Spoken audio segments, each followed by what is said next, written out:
Well, thank you for joining us today on the Big Blue Podcast. I'm Greg Stone, Metro Campus Provost, here with our president, Dr. Leigh Goodson. Hello, Dr. Goodson. How are you, Greg? I am a little cold, but otherwise doing pretty well. It is a little cold, just for our viewers today. Today was the day that the cold front came in. Yes.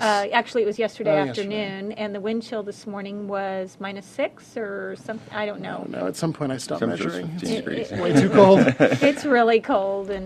But we are here in the Center for Creativity with Professor Brian Cross, Assistant Professor of Biology, and with David Adams, our Metro Campus Director of Student Life, to talk about a new project on campus in partnership with the Community Food Bank of Eastern Oklahoma. So welcome to you both, and thanks for coming over. Thanks for having us.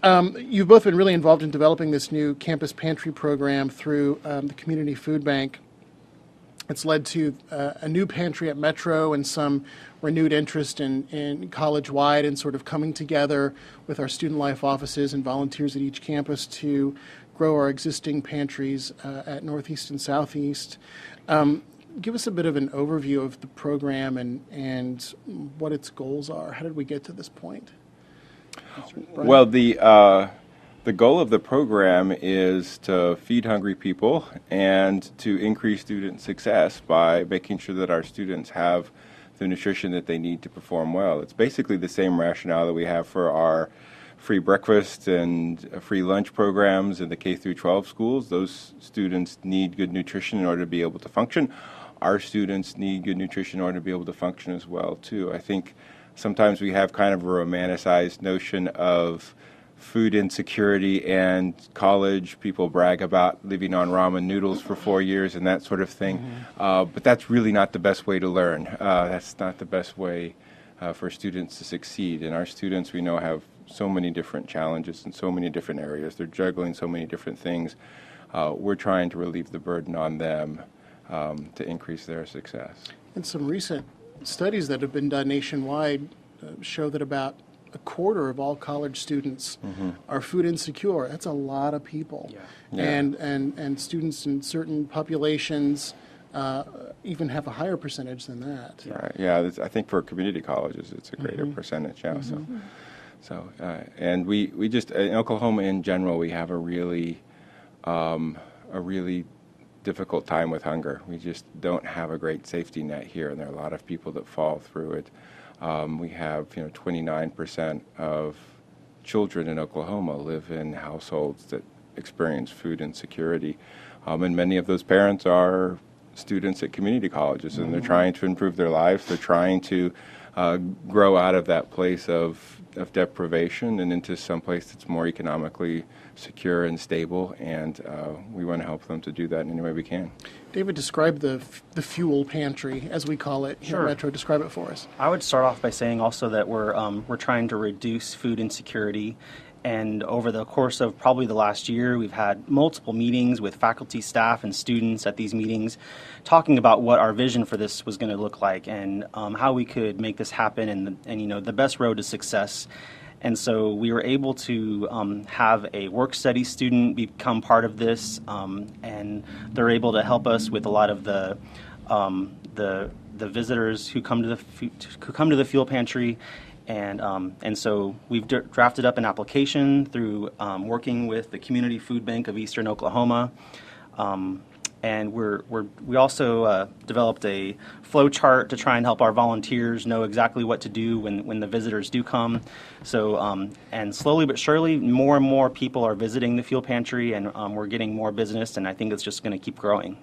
Yeah, we've had students involved in other ways as well, too. I know that a lot of the students in Kristen Marangoni's class have contributed. They've helped to develop logos and brochures to get the word out, and they've done some really great work. And it's amazing to see students just really throw themselves into a particular topic and just, apart from the credit that they receive for the class, continuing on past the end of the class and continuing to be engaged with an issue.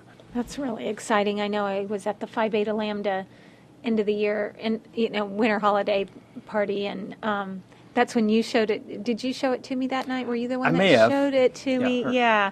But Phi Beta Lambda has taken it on as one of their community service projects, and that was pretty exciting.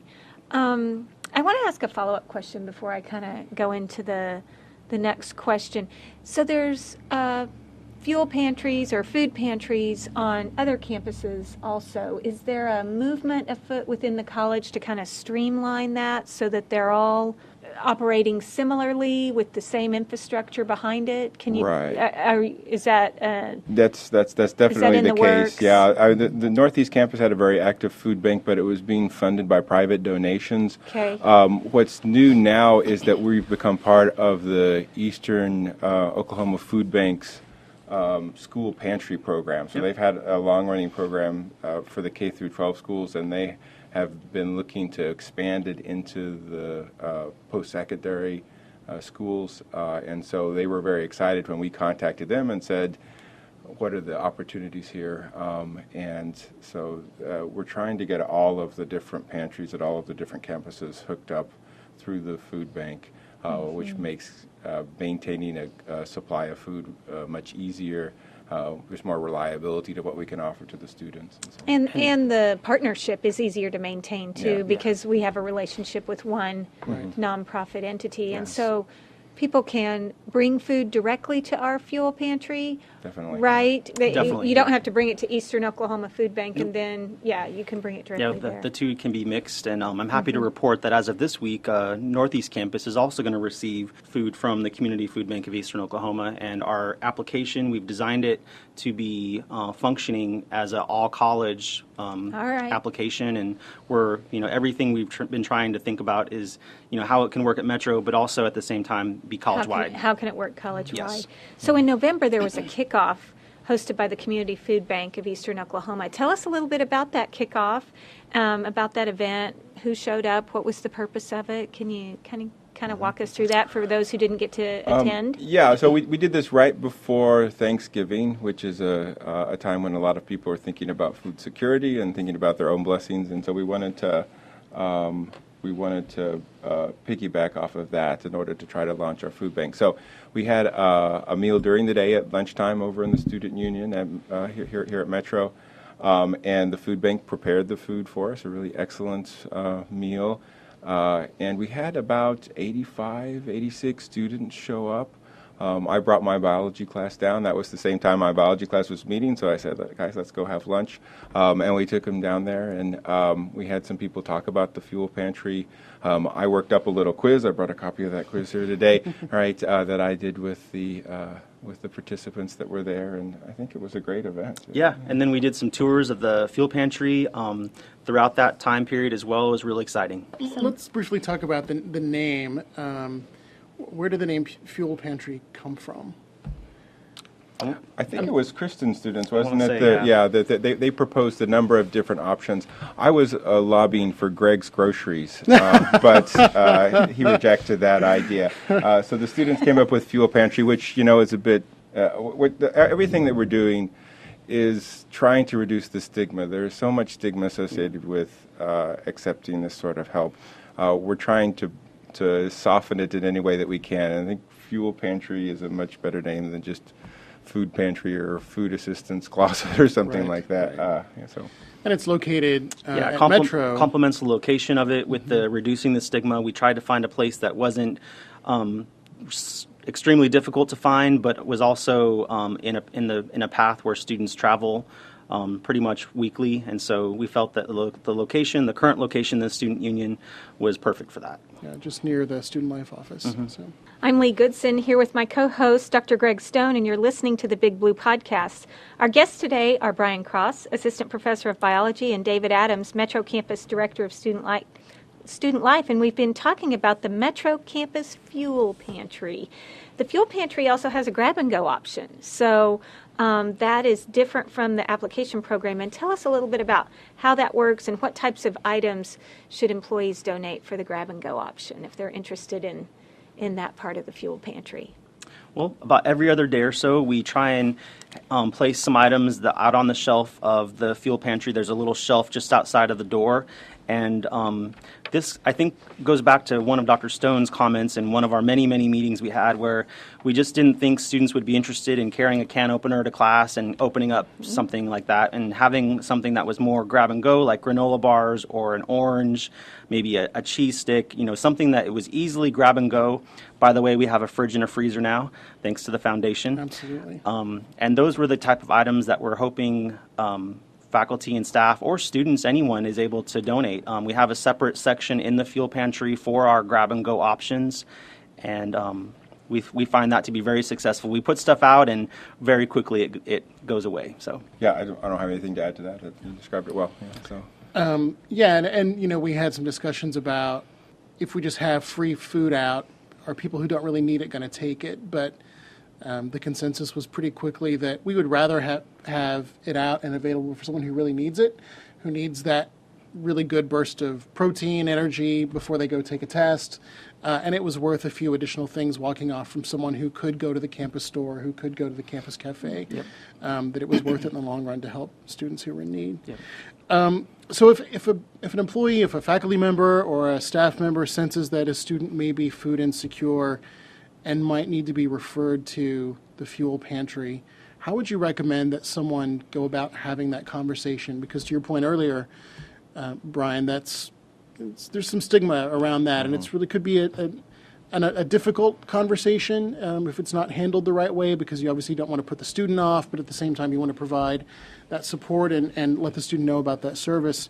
What are some strategies that folks might be able to use if they sense that someone might need to be referred to the pantry? Well, one thing that they could do is just make the information available to everybody. Just announce it to, if you think a student in your class has this issue, you can just announce to everybody, and that way that student will have it, and the other students that you haven't taken note of will have it as well too, and that way you haven't really singled that student out.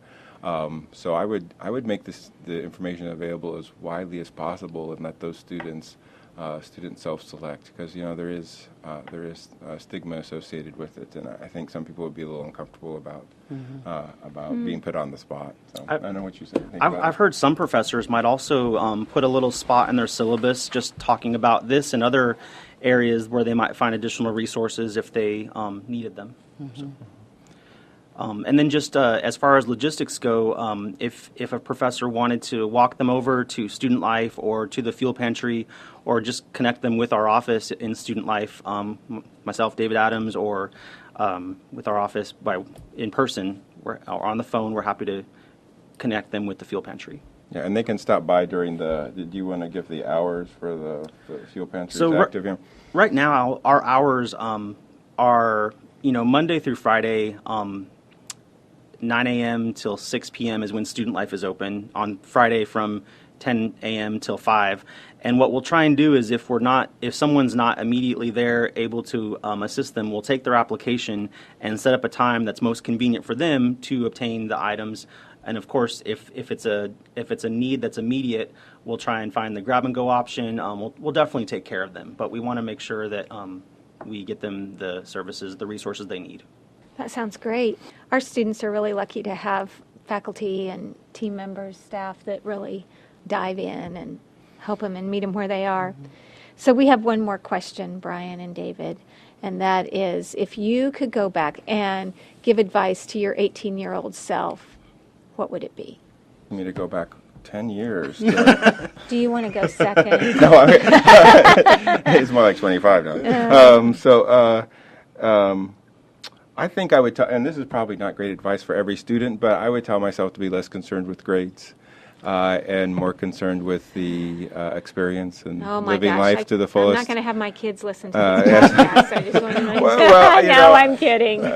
You're right, yeah. So You do miss out on a lot of experiences as a college student if you're just solely focused on hyper-focused on. I mean, Right. I'm not saying you should take your academics seriously. I'm glad I took my academics seriously. I'm not glad that I stressed as much as I did about every last A. And so I think if you're focused a little bit more on real learning and real experiences and balance. The balance, balance is incredibly important. And I didn't have that when I was a freshman. How old do you think you were when you I don't want you to, I'm not asking you to reveal your age or anything like that on the air, but how old do you think you were when you realized that balance was something important? Well, you know, I left graduate school when I was 24 because I just didn't have any balance. And Wow, it was, you went and it straight was, through, and it was, didn't I you? did. I went straight through, My and it just goodness. overwhelmed me. And I got out of school, and I did a bunch of other things. You know, I did some writing and I worked at the zoo for a while, and I went to the Peace Corps, and I came back and went to graduate school a second time in my 30s, and it was a much better experience academically, and my life was much more in balance at that point. So, you know, late 20s, early 30s, that was kind of when Sounds I like it developed evolved. the balance. Yes. Yeah, good. David? So working in student life right now, you can imagine when I was an undergrad or 18, I was very involved in as many co-curricular areas as I possibly could be. And luckily I had a lot of advisors in those areas of co-curricular life that when I might have messed up or did something that wasn't the best decision, they would have a chat with me and we could reflect on things that I could have done better or something. So I would say try and increase my level of maturity a little bit if I could. So, but Good advice. That is good advice. It sounds like you all were in different places when you were 18.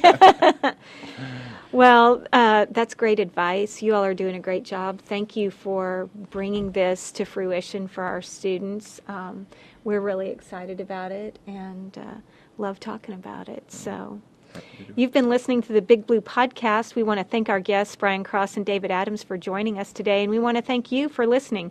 Remember, you can catch the Big Blue Podcast each week in the week at TCC and on the Creativity channel at YouTube. We'll see you next time. Thanks. Thanks.